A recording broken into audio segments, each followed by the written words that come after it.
মানুষের বিপুল প্রত্যাশার জায়গায় দাঁড়িয়ে আজকে আমরা সকলেই বলে থাকি যে স্বাধীনতার পূর্ণ আকাঙ্ক্ষা এখনো বাস্তবায়িত হয়নি।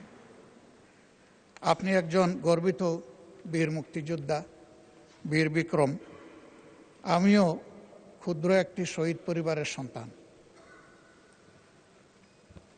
সে মুক্তিযুদ্ধে যারা জীবন দিয়েছিলেন, আমাদের পরিবার কয়েক ফোঁটা রক্ত দিয়ে তাদের সাথে শরীক হওয়ার সৌভাগ্য অর্জন করেছে।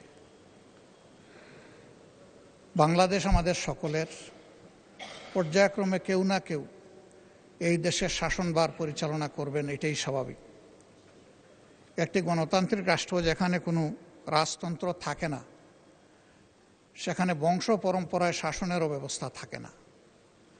জনগণের ভোটের মাধ্যমেই সরকার গঠিত হয় এবং সেই গঠিত সরকার দেশ পরিচালনা করে।